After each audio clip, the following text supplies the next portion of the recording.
Today I took my S1000 in for a valve adjustment, which led to oil leaking out of my valve cover. Just rode the bike barely even 10 miles. And then led to one of the most expensive repairs you would have to do on any bike. This story doesn't even begin to make sense, and even the BMW tech said they had no idea what the problem was. But anyways, no more talking, let's get into the shit show.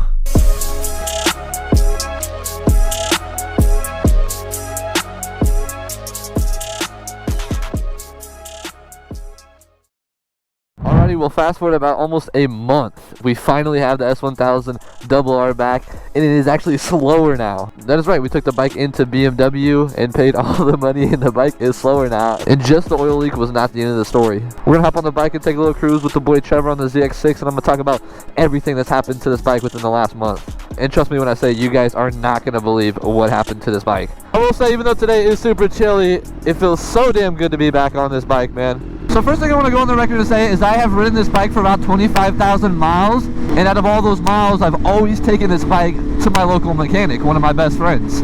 I have never had any major problems with this bike. So anyways, like I already talked about, we took the bike in for the valve adjustment. We got the bike back from the valve adjustment. He checked my valves, everything was fully in spec. While he was down checking out my valves and looking at my spark plugs, my ignition coil got messed up.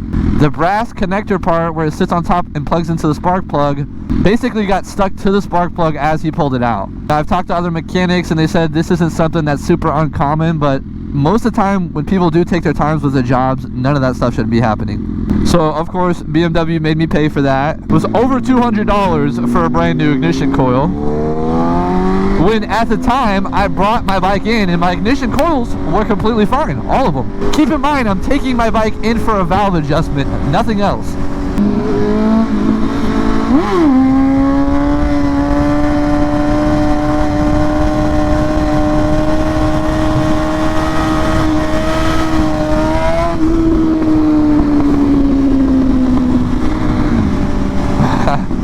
So I go to pick up the bike, pay the $800 and something, just a little bit under $600 for the valve adjustment, and all my valves were perfectly in spec. I knew that was gonna happen. Most of the time when you do need a valve adjustment, you're gonna know it. So I go pick up the bike and everything seemed fine under idle. Well, not even 10 miles later, I parked the bike and I have oil covering my entire boot and my entire left side of the bike. To make a long story short, the gaskets on the secondary spark plugs basically slipped on the install. He said this is a blind install, and I had oil leaking out of my valve cover. It's a really good thing I stopped because I didn't smell oil burning. But as you guys seen from the clips, it was quite a bit of oil that escaped. So yeah, ironically, the first time I take my bike to BMW, something like that happens. And I get it, mistakes happen. I was very cool with the mechanic and talking to the service manager, and they did have a truck come out and pick up my bike. Very unfortunate timing because we were supposed to go out of town and film that weekend. So fast forward, they came to pick up my bike, they took it back,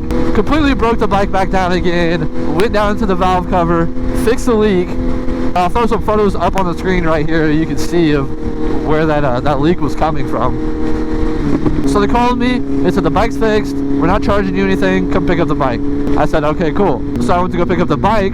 Keep in mind it was in my truck, so I put the bike in the back of my truck to get it back to my house. I didn't get to test ride it back to the house. The following day I'm going out to film with my videographer Bradley, and not even 25 miles in, my bike literally cuts power. The bike was literally firing on like 2 cylinders. It sounded so awful. When it first happened, I thought the worst and something like internally in my motor was messed up. Thankfully, Brad was in his truck and we were able to load the bike up into the truck on the side of the road, take the bike back to BMW. And I got there right before they closed and was able to talk to the mechanic, the guy who's been doing all the work on my bike.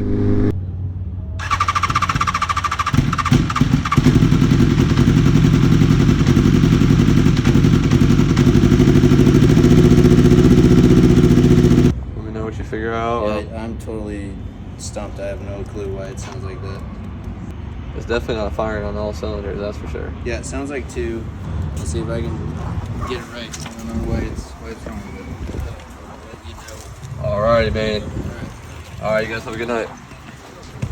So he came up to me, he was like, yo, we're gonna have to hold the bike for a little bit longer. I said, you know, at this point, whatever you guys gotta do, like, I just want the bike okay. I want my bike back to where it's rideable. He was messaging back and forth to me on Instagram for a couple days, still trying to diagnose what the problem was. You know, he's resetting all my adaptations, resetting all the computer modules, trying to figure out what was going on. When he fully reset the computer basically gave him the code showing that the ECM was fried. That is right, my computer literally got fried. And after doing some more diagnosing on why the ECM failed, it was basically one of the other ignition coils had a faulty connection and something like that fried out the ECU. Or that's at least what I was told. What's crazy is I literally brought this bike into BMW when it was perfectly fine. Didn't even need a valve adjustment. I was getting the valve adjustment for peace of mind. You know, I'm taking this bike on trips soon. I want to know that this bike is solid and it's not going to leave me stranded. Even though I already knew that. So just to recap, I took this bike into BMW when it was completely fine. Fast forward 3 weeks later, the computer on my bike is fried. Absolute insanity. Makes zero sense to me at all. Obviously, the guys at BMW who was working on my bike reached out to main BMW out in Germany, and they did send me a new computer for this bike. Got it back to me in about a week and a half, and thankfully BMW did cover the $1,700 charge for a brand new ECU. And remember in the first part of the video when I talked about the bike being slower? What I meant by that is I no longer have a Bryn tune on this bike. It's not flashed anymore. The flash that Bryn gave me for this bike that was for the other computer will not work with this new computer. And BMW does not cover aftermarket stuff. So now I'm stuck with having to pay the bill on getting my bike reflashed now. And again, it's just a testament on why I take my bike to, you know, a trusted mechanic. Anyways, the bike is back. It's completely stock now. Need to get it flashed, besides having the full exhaust on it, obviously. So I will reach out to Bryn Tune and get another tune for this bike. It'll be the same thing, just the final edition tune. But yeah, that pretty much wraps up my entire spiel on why this bike was down for about a month. I just wanted to share my story and my experience, and mainly just to talk about why I haven't been uploading the past couple of weeks as well. Also, we got a ton of stuff planned for this bike very, very soon, so stay tuned for a full different customization of this bike. We're doing new fairings, and we're doing some other stuff that I can't talk about. You're just gonna have to wait.